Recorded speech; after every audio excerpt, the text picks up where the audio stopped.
Ang isa talaga sa pinaka-inaalala ngayon sa championship contention ng Sixers, itong si Joel Embiid, lalo na dahil sa injury history niya. Baka mapurnada yung championship window nila ni Lebron eh.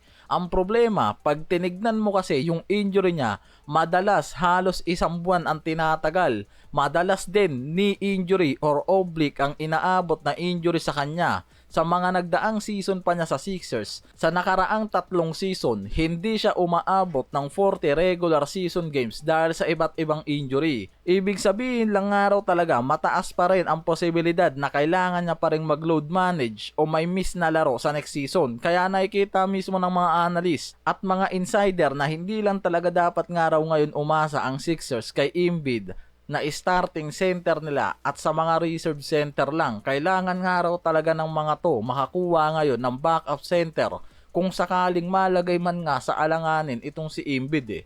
Dalawa lang rin kasi yung natural center sa likod ni Embiid ngayon sa Sixers. Si Adem Bona, Ariel Hukporti. Nakaka-acquire lang rin nila ngayong offseason galing sa Knicks. Pero nakikitang hindi rin kasi sapat yung mga yan eh. Si Ariel Hukporti kasi hindi naman umaabot ng 10 minutes per game. Isa pa, limited talaga yung playing time niya. Hindi pa siya nasusubok bilang regular rotation player.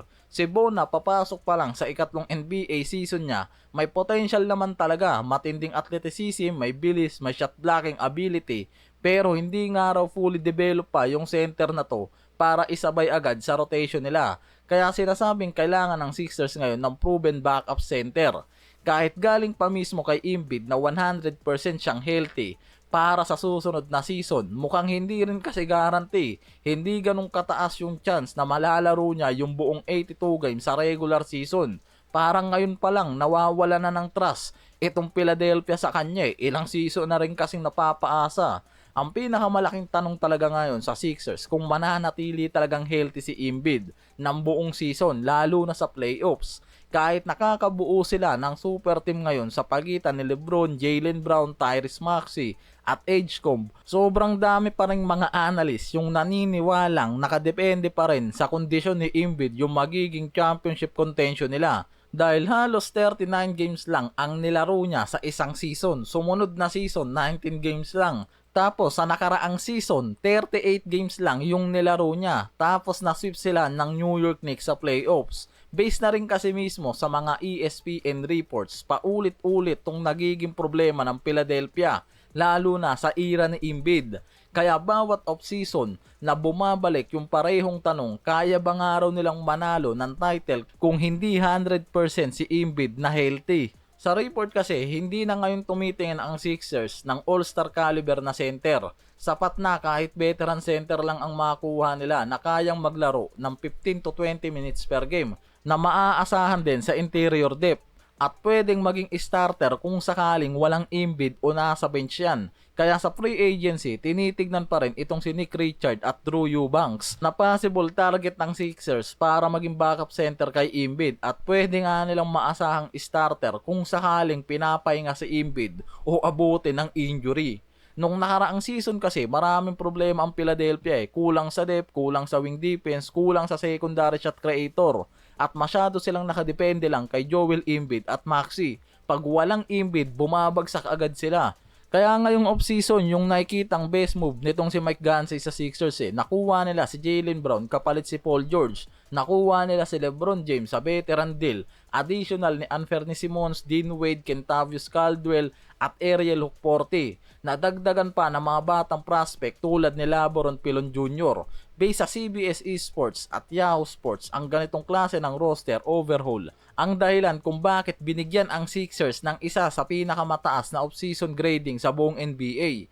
Isang playoff team na naging tunay na championship contender dahil sa big move nila na ginawa sa offseason na to. Hindi na kailangang si Embiid ang gumawa ng lahat ng opensa at depensa. Ito yung isa sa pinakamalaking reason kung bakit naniniwala yung mga analyst na mas mataas ang tsansa ng Sixers ngayong season lalo kung magiging 100% healthy sa kanila si Embiid. Kaya ngayon possible isang move na lang ang inaasahan sa kanila eh. Kumuha ng elite backup center na susuporta kay Embiid. Sa lagay naman ng Rockets ngayon, hindi pa rin tapos yung mga to na humanap ng veteran point guard.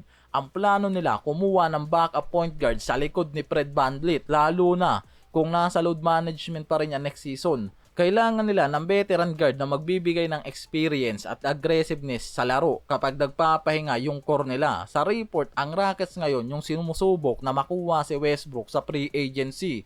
Hindi na rin siya kasi binigyan ng Sacramento Kings ng bagong contract dahil nga mas pinili ng mga to na mag-switch ng direction sa mga mas batang guard. Sa report kasi ng The Stain Line at iba pang NBA insider, hindi gaanong malakas ang interest ng mga teams ngayon kay Westbrook sa free agency. Dahil dyan may posibilidad na magsimula pa yung regular season na wala pa siyang kontratang nakukuha kung hindi man makahanap ng tamang sitwasyon eh. Kaya yung Rockets na lang ngayon yung possible maging pag-asa niya kung makuha siya, pwedeng backup point guard, second unit playmaker o veteran leader ang maging role niya. Pero sa mga report kasi ngayon, may salary cap at roster constraints pa ang Rockets. Nasa limitation sila ng hard cap. Kaya pwedeng kakailanganin pa ng mga to ng ibang movement, magbawas ng salary o magbukas ng roster spot bago mapapirma si Westbrook sa kanila. Kaya kahit mataas ang interest ng Rockets sa kanya, wala pa rin nga raw talagang guarantee na makukuha nila agad si Westbrook ngayon sa free agency. Balak rin talaga ngayon yata ng Rockets gumawa ng reunion para dito kay Durant at Westbrook. Mukhang hindi rin kasi masaya ngayon itong si Durant sa organization nila.